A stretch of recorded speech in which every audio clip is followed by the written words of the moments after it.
Welcome back to our Healthy Living podcast, brought to you by Balancing Life's Issues in partnership with CalCPA. I'm Dianne Pulleyblank. I am an exercise physiologist, been in the health and wellness field for really a very, very long time. So in our previous episodes, we looked at healthy habits and movement as medicine, how you can improve your health and your life simply by moving more and sitting less. So today, we're going to explore how you can empower yourself to become a health advocate for you and your loved ones. You know, there's so much, in quotes, health information out there. So how do you separate what's credible from all the other stuff?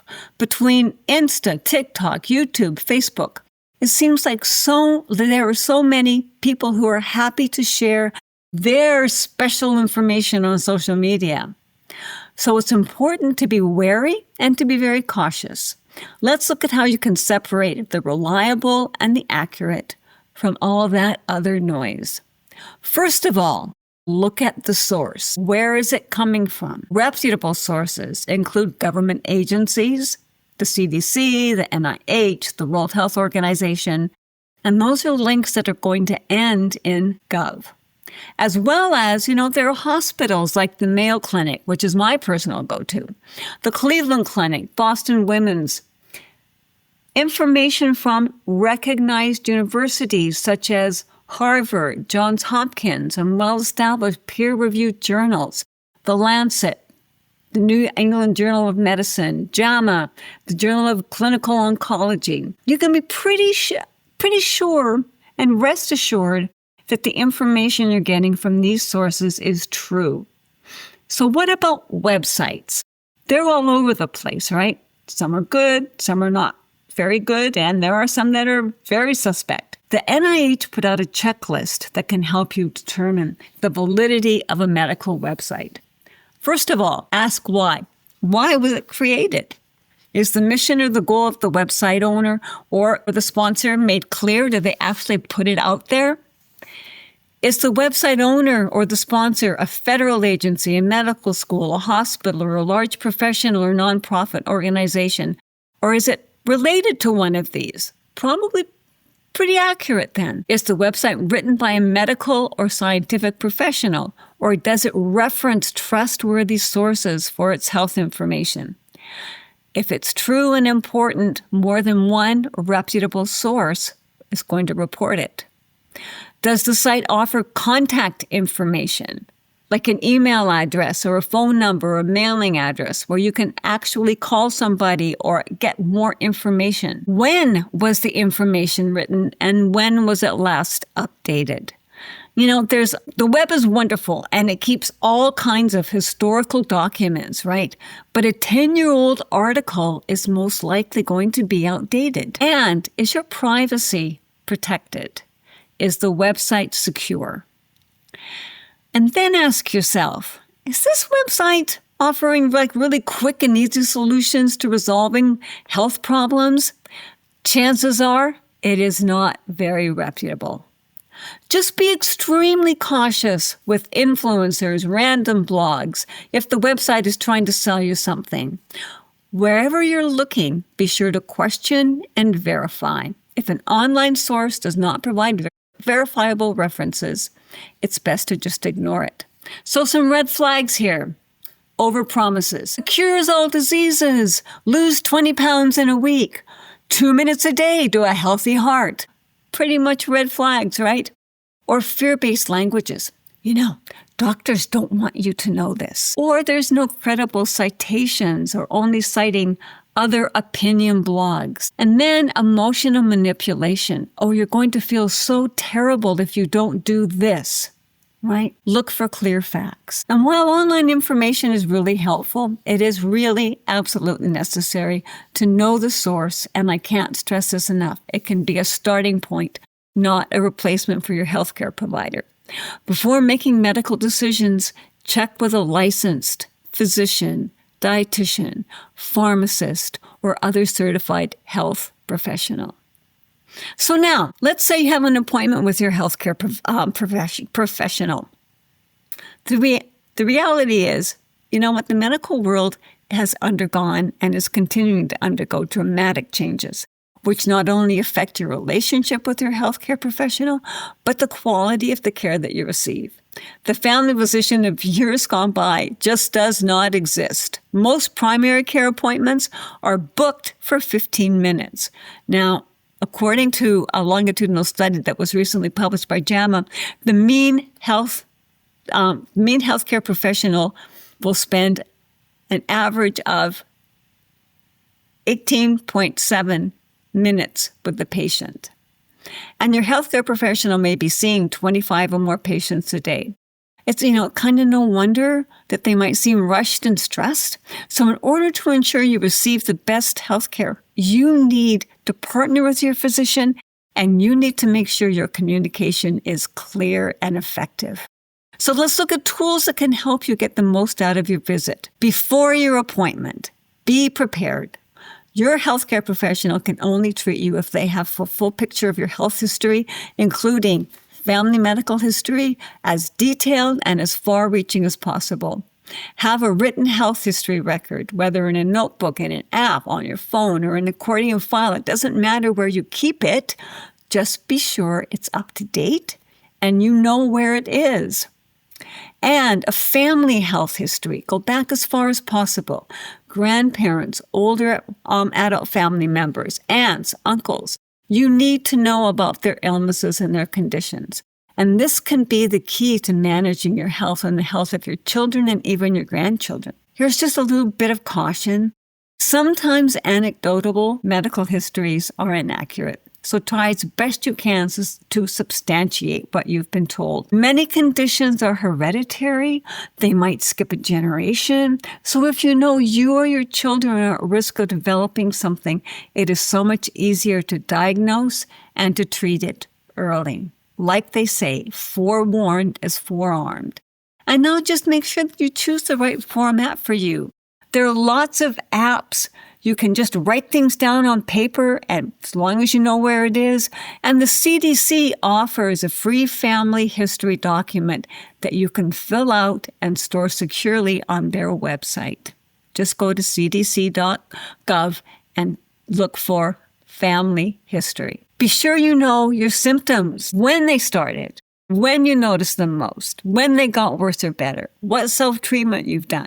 For example, dosage of painkillers or fever reducers or topical treatments, neuropathic or over-the-counter treatments, and so on. Be sure to include both major and minor symptoms. For example, rather than saying, I've had a headache for a long time, take a deep breath and say, I've had a headache since Monday night. I've taken 60 milligrams of Tylenol every 4 hours. It helps a little, but only for an hour or so. It gets worse during the day, and I'm seeing spots, and I get dizzy. A lot of information there. It's pretty comprehensive, and it will give them lots to go on. And make sure that you include what other supplements you're taking, over-the-counter medicines, because many will interfere with the effectiveness of a prescribed medication. And finally, the more information you can give, the more they will have to work with. For instance, if this is a recurring problem, they need to know. And all of this will help you have a productive appointment. So during your appointment, first of all, take notes. I can't stress this enough. It's often very useful to bring someone with you to be the note taker, especially if it's going to be an important, maybe unsettling kind of an appointment. And then ask questions. Don't be afraid to interrupt or to ask for clarification when you don't understand. Repeating what you've heard is very useful. It lets them know if you really have a grasp of what you've been told. A great phrase to use is, I want to make sure I understand. Or the one that I use all the time. Can you repeat that in simple words? You may feel uncomfortable asking about options, but know it's more important to understand that every treatment, every pill, every procedure will have upsides and downsides. And you got to ask about alternatives. What are other treatment options? You have to make sure you have all the information you need to make an informed decision, a decision which is the right one for you. Also, it is your right to have a second opinion or to change providers if you're not comfortable with the information you're getting. And you know what? This can be hard and it can take courage. But the bottom line is this is about you, not about the healthcare professional. And if you need treatment or surgery or hospitalization, ask about aftercare. What will your limitations be? For how long? Will you need to be homebound? What are follow-up treatments and appointments? What should you expect? So then after the appointment, don't forget to follow up. Remember, your healthcare provider can only be your partner if you follow their instructions. Make sure you understand what needs to be done. Put it in your notebook. Put it in your health history document. It's so important to write things down. We always think we're going to remember, and then we don't. So don't trust your memory. Trust your pen. And then be sure you follow your healthcare provider's orders. If they request screenings or a test or prescribed medication, follow through with that. If by chance something is not working or does not seem right for any reason, let them know immediately. If prescribed medication is not working or is making you feel worse or you're having an adverse reaction to it, contact your healthcare provider immediately. And if possible, schedule your follow-up appointments at the end of the existing appointment. Don't put it off. And then make sure it gets into your calendar so you don't forget. And what about asking to actually make a recording of your appointment? Having a recording is an excellent way to keep information straight. You have an exact record of what was said, and you can go over it as many times as you would like. And in addition, often taking notes and listening and understanding all at the same time is really hard. So having a recording takes the worry away. But be sure to ask permission. It's not accessible to secretly record your conversation, and in fact, it very well may be illegal. If your healthcare provider is aware they're being recorded for your use and understanding on what was said, most of them are going to say, absolutely, go right ahead. So then, when might you want to record a conversation? First of all, when it comes to complex issues. For example, you have a cancer diagnosis. There are lots of big words and unintelligible speak that you're going to be hearing. Recording your talk with your healthcare team gives you the opportunity to review it at your leisure and figure out what you don't understand, so you can then go back and ask your questions. And then for emotional issues, like maybe end-of-life conversations involving your aging loved ones, they're difficult, and what is being said and alternatives are not necessarily going to be easy to understand. Having an extra tool, a recording, helps with understanding these issues and can be shared with other family members too. And the biggest reason for recording in my book is that you're able to share the exact words that were used. This is so extremely helpful from the point of view of helping others to feel included and also generating conversations and questions. So bottom line, if your healthcare provider is agreeable, recording the visit conversation can be such a help. So now, let's talk a little bit about tough conversations. It's very easy to leave appointments confused or feeling like you're unheard or you're unsure about treatment. So you do need to speak up and ask questions. Because the time with your healthcare professional may be very limited or very tight, it's really important you're prepared to ask the tough questions. It may be as serious as, how much time do they think you or your loved one has to live? Or maybe, how serious is this disease or this illness? What should I expect? What are the side effects of the drugs you're putting me on?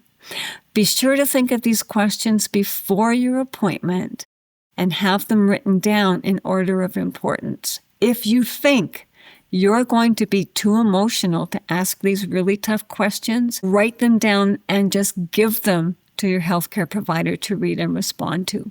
Or bring someone with you who can ask the tough questions for you. What is so important is that you don't blow them off, as hard as it is. You need to know this information. And then make sure that you record the answers by writing them down, or hopefully you've got a recording of it. So let's look at some questions that every patient should ask. What are the pros and cons of this option? Can you please tell me that in plain language? What alternatives are there? What about side effects? What side effects should I expect? What happens if I wait or choose not to do this? Can you check if these medications interact with ones I already take? And what is the best way and the best time to take this medication? You can also tell them that you know they're busy, but it's important. It's important for your decision-making, and it's affecting your daily life, and you want to discuss options. Advocating for yourself takes you from feeling overwhelmed to feeling empowered. You've got this. It can take practice, and the more you're able to cut through all that noise, the more you have control over your own health. So thank you for listening to this podcast brought to you by Balancing Life's Issues in partnership with CalCPA Health. I'm Dianne Pulleyblank, and I hope you will join me for the final episode in our Healthy Living series, The Long Game, Thriving at Every Stage of Life.